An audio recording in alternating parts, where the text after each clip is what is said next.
আসসালামু আলাইকুম সবাইকে। দেশ এবং দেশের বাইরে থেকে যারা আমার এই ভিডিওটি দেখতেছেন সবাইকে ঈদ উল ফিতরের শুভেচ্ছা। তো মূল টপিকে আসি। অনেকে আমাকে ফেসবুকে হোয়াটসঅ্যাপে মেসেজ করে যে বর্তমানে মালয়েশিয়ার কলিং ভিসা ওপেন আছে কিনা, বা ওপেন থাকলে 2025 সালে আসা ঠিক হবে কিনা, বা কত টাকা লাগবে। এছাড়া অলরেডি যারা মালয়েশিয়াতে আছে অবৈধভাবে, তাদের বৈধ হওয়ার কোনো সুযোগ দেওয়া হবে কিনা 25 সালে, সেই বিষয়েই অনেকে আমাকে কোশ্চেন করে। সো আজকে এই দুইটা বিষয় নিয়ে আলোচনা করব। So let's get started. আচ্ছা, মূল টপিকে এবার আসি যে মালয়েশিয়াতে বর্তমানে কলিং ভিসা ওপেন আছে কিনা। এটার সোজা এবং স্ট্রেট আনসার হইল যে না, বর্তমানে মালয়েশিয়াতে কলিং ভিসা ওপেন নাই। যেটা ছিল সেটার সর্বশেষ ডেট ছিল মার্চের 31 তারিখের মধ্যে সকল কর্মীকে আসতে হবে মালয়েশিয়াতে। তার মানে প্রসেস কিন্তু আরো অলরেডি আগের থেকে শুরু হয়ে গেছিল। সো এখন কেউ যদি বলে যে না, তোমার ফাইল জমা দাও, কোনো এজেন্সি বা কোনো দালাল বা কেউ যদি আপনাকে বলে যে হ্যাঁ, মালয়েশিয়াতে কলিং ভিসা ওপেন আছে, আপনি ফাইল পাসপোর্ট জমা দেন, টাকা জমা দেন, আমরা করে দিব 2 মাসের মধ্যে, 3 মাসের মধ্যে বা 4 মাসের মধ্যে, যদি এরকম কেউ কিছু বলে তাহলে সে ডাহা মিথ্যা কথা বলতেছে। একদম স্ট্রেট আনসার। আপনারা ভুলেও কোনো এজেন্সিকে, কোনো দালালকে এই মুহূর্তে আপনার পাসপোর্ট বা আপনার যে মূল্যবান টাকা সেটা কোনো জমা দিবেন না। কারণ তারা আপনার ভিসা করতে পারবে না। তারা বলবে 3 মাস 4 মাস লাগবে, আমরা করে দিব। কেন তারা এই কথা বলবে? তারা অপেক্ষায় থাকে যে মালয়েশিয়া সরকার যখন সুযোগ দিবে তখন আমরা এই পাসপোর্টগুলো আমরা এপ্লাই করে ফেলবো। ততদিন পর্যন্ত আপনার কিন্তু টাকাটা আটকানো থাকবে, আপনার পাসপোর্টটা আটকানো থাকবে। কিন্তু সে কিন্তু কাজের কাজ করতে পারবে না। আচ্ছা, এখন আপনারা আমাকে জিজ্ঞেস করতে পারেন যে মালয়েশিয়ার কলিং ভিসা কবে ওপেন করবে? আচ্ছা, কেউ যদি আপনাকে বলে যে মালয়েশিয়া কলিং ভিসা 2 মাস পরে ওপেন হইতেছে, বা 3 মাস পরে ওপেন হইতেছে, বা 1 মাস পরে বা ঈদের পরে ওপেন হইতেছে, সেটাও মিথ্যা কথা। মালয়েশিয়ার কলিং ভিসা ওপেন হবে কি না এটা একমাত্র মালয়েশিয়ান সরকার বলতে পারবে। যত বড় বাংলাদেশি দালালই হোক না কেন, আপনাদের তারা সঠিক ইনফরমেশন দিতে পারবে না যে মার্চ মাসে, এপ্রিল মাসে, মে মাসে বা নির্দিষ্ট একটা সময় মালয়েশিয়ার কলিং ভিসা ওপেন হবে। কেউ যদি বলে যে কোরবানি ঈদের পরে ওপেন হবে, রোজার ঈদের পরে ওপেন হবে, বছরের শেষের দিকে ওপেন হবে, এটা সম্পূর্ণ তারা অনুমান করে বলবে। কারণ তারা কখনোই এটা জানবে না যে মালয়েশিয়ার কলিং ভিসা কখন ওপেন হবে, শুধুমাত্র মালয়েশিয়ান সরকার ছাড়া বা ইমিগ্রেশনের লোক ছাড়া। এটা হলো স্ট্রেট কাট আনসার। সো যেই আপনাকে যত মিষ্টি কথা বলুক, মধুর কথা বলুক, যে তুমি পাসপোর্ট জমা দাও, টাকা জমা দাও, মালয়েশিয়াতে ঈদের পরে কলিং ভিসা বা চালু হইতেছে, মালয়েশিয়াতে প্রচুর লোক লাগবে, তুমি জমা দাও, আমরা তোমার অ্যাপ্লাই করে দিব। ভুলেও আপনারা কোনো টাকা জমা দিবেন না, কোনো পাসপোর্ট জমা দিবেন না। যদি দেন আপনারা আপনাদের রিস্কে দিবেন, বারবার বলতেছি আমরা। কারণ কোনো দালাল, কোনো এজেন্সি আপনার কলিং ভিসা করে দিতে পারবে না, এটা হলো 100% গ্যারান্টি। এখন আসি, ধরেন কলিং ভিসা ওপেন হইল, মালয়েশিয়ান সরকার ঘোষণা দিল যে কলিং ভিসা ওপেন হইল, তাহলে কি আসা ঠিক হবে কি না?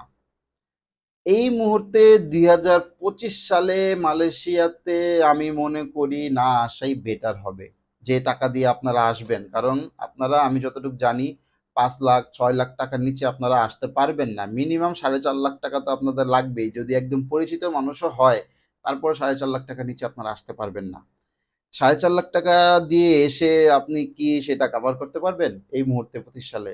আমি বলবো অনেক কষ্ট হয়ে যাবে। কারণ কারণ কি সেটা হলো, বর্তমানে মালয়েশিয়াতে প্রচুর পরিমাণে লোক আছে, যার মধ্যে ম্যাক্সিমামই হলো মায়ানমার। মায়ানমার আসলে মালয়েশিয়ার যে এই ওয়ার্ক ইন্ডাস্ট্রিটা আছে, অনেক জায়গায় এরা ফিল আপ করে ফেলাইছে। এই যে বেশিরভাগ হইলো অবৈধ আসে থাইল্যান্ড থেকে, সাগর দিয়ে অবৈধ আসে। এদের তো মনে করেন 90%-এরই কোনো ভিসা নাই।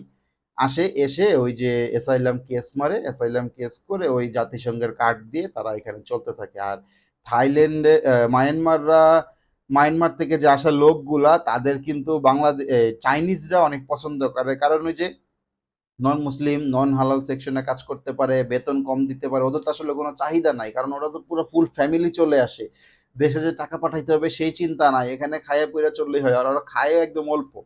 সো তাদের চিন্তা হইলো যাই দেয় তাই মানে আলহামদুলিল্লাহ, তো না নন মুসলিম, তো যাই দেয় তারা তাতেই খুশি। ঠিক আছে, থাকা খাওয়ার একটু ব্যবস্থা করে দিতে পারলেই হইলো। ইভেন কেন চাইনিজরা তাদের পছন্দ করবে? চাইনিজরা মায়ানমারদের যদি বলে যে গু পরিষ্কার করতে, তারা ওই গুটাও পরিষ্কার করে, তারা কোনো নাও বলে না। এই কারণে চাইনিজদের কাছে মায়ানমাররা অনেক পছন্দের। এই কারণে বললাম যে মালয়েশিয়ার বর্তমানে জব ইন্ডাস্ট্রিটা আছে সেটা পুরোটা ধ্বংস করে ফেলাইছে মায়ানমাররা। আর 5 বছর পরে দেখেন না, বর্তমানে বাংলাদেশের যাও একটি আধিপত্য আছে মালয়েশিয়াতে, আর 5 বছর পরে সেটাও থাকবে না, সেটাও কমে যাবে, তখন থাকবে মায়ানমারদের আধিপত্য। সো আমি বলবো যে যেই টাকা দিয়ে আপনি মালয়েশিয়াতে আসবেন, ইভেন মালয়েশিয়াতে স্যালারি, যে স্যালারিটাও কিন্তু খুব বেশি না। কাজ পাবেন নাকি পাবেন না সেটা নিয়েও একটা কথা আছে। আপনি কলিং ভিসায় আসলেন, আসার পর যে কাজ পাবেন সেটার কিন্তু কোনো গ্যারান্টি নাই।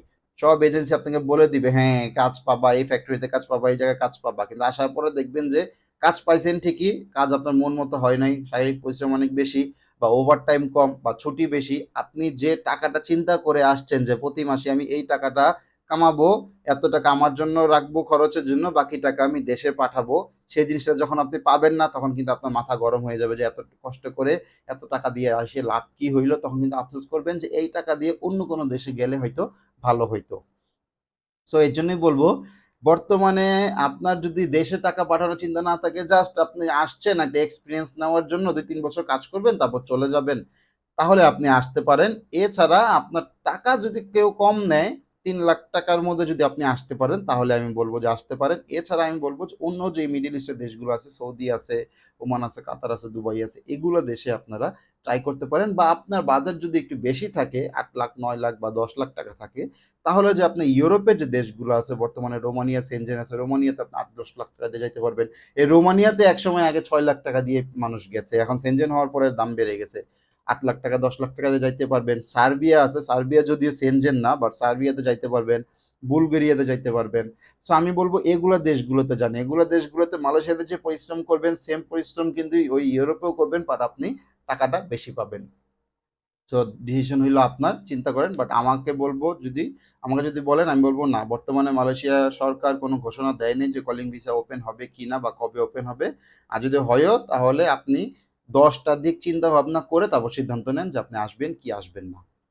আর দ্বিতীয় যে টপিকটা হলো সেটা হলো, বর্তমানে মালয়েশিয়ায় যারা অবৈধ আছে তাদের কি বৈধ হওয়ার কোনো সুযোগ দেওয়া হয়েছে কিনা, এটাও সেম সেম আনসার আমার, যে না, এখন পর্যন্ত কোনো সুযোগ দেওয়া হয় নাই।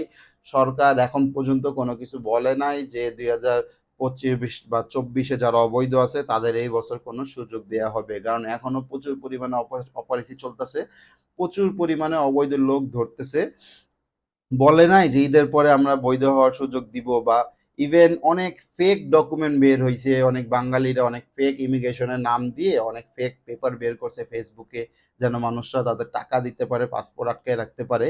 কিন্তু কোনো কথা বিশ্বাস করবেন না, ইভেন এইটা নিয়ে একটা মালয়েশিয়া সরকার, মালয়েশিয়া ইমিগ্রেশন অলরেডি একটা স্টেটমেন্ট প্রকাশ করছে যে না, আমরা এখন পর্যন্ত কোনো বৈধ হওয়ার সুযোগ দেয়নি, কোনো আর্টিকেল 3 বা আর্টিকেল 2.1 বা 3.1 এই ধরনের কোনো সুযোগ দেয়নি, মাইজির কোনো সুযোগ দেওয়া হয় নাই। তো এই ধরনের বৈধ হওয়ার যে ধরনের নিউজ আপনারা পাবেন, যত প্রকার নিউজ পাবেন, প্রত্যেকটা নিউজ হলো আপনারা মিথ্যা, প্রত্যেকটা নিউজ হলো জাল, প্রত্যেকটা নিউজ হলো ফলস। শুধুমাত্র আমাদের ওয়েবসাইট চেক করবেন, ওয়েবসাইটে যদি আমরা কোনো কিছু দিয়ে থাকি, আমাদের ফেসবুক পেজে দিয়ে থাকি, তাহলে আপনারা বুঝবেন যে বৈধ হওয়ার সুযোগ দেওয়া হয়েছে। বা মালয়েশিয়ার সরকার কোনো সংবাদ সম্মেলনের মাধ্যমে যদি বলে যে হ্যাঁ, বাংলাদেশিদের না, যারা টোটাল অবৈধ আছে তাদের বৈধ হওয়ার সুযোগ শুরু হবে এত তারিখ থেকে এত তারিখ পর্যন্ত, তখনই আপনারা বিশ্বাস করবেন। এছাড়া বৈধ হওয়ার সুযোগের কথা বললে কেউ যদি কোনো এজেন্সি কোনো টাকা নেয়, কোনো পাসপোর্ট নেয়, সেটার জন্য আমরা দায়ী থাকবো না। আমরা যদি আপনাদের দেখি যে আপনারা অবৈধ, তাহলে সরাসরি আমরা আপনাদের ধরবো। সো মালয়েশিয়াতে যারা সহজ সরল যে আমার ভাই ব্রাদাররা আছেন অবৈধভাবে, যে বৈধ হওয়ার সুযোগ খুঁজতেছেন, কোনো এজেন্সি মালয়েশিয়াতে কিন্তু ছাতার, ব্যাঙের ছাতার মাথার মতো হইলো দালাল, ব্যাঙের ছাতার মাথার মতো হইলো এজেন্সি। তারা যদি বলে যে না, বৈধ হওয়ার সুযোগ দিবে, আরটিকে আবার ওপেন করবে, তোমার পাসপোর্ট জমা দাও, ঈদের পরে জমা দাও, টাকা জমা দাও, তাহলে কিন্তু যে টাকাটা দিয়েছেন সেই টাকাটা কিন্তু পুরাই মাইট যাবে। তো আমি আপনাদের সাবধান করতেছি, আপনারা প্লিজ, আপনারা কোনো টাকা পয়সা, কোনো পাসপোর্ট আপনারা এজেন্টের কাছে দিবেন না, যত পর্যন্ত না মালয়েশিয়ার সরকার ঘোষণা দেয়। আপনি কেউ যদি আপনাকে বলে, আপনি বিশ্বাস করবেন না, কষ্ট করে মালয়েশিয়ার যে ওয়েবসাইট আছে সেখানে ঢুকবেন, বা ফেসবুক পেজ যে আছে সেখানে ঢুকবেন, সেখানে চেক করবেন যে বৈধ হওয়ার সুযোগ দেওয়া হয়েছে কি না। যদি না দেয় তাহলে আপনারা বিশ্বাস করবেন না যে দেয়া হয় নাই, স্ট্রেট কথা। তো এই ছিল আজকে ভিডিওটি। আশা করি ভিডিওটি আপনাদের উপকারে আসবে। আপনাদের আমি বারবার বলি যে এজেন্সি থেকে সাবধান, ভণ্ড দালাল হতে সাবধান।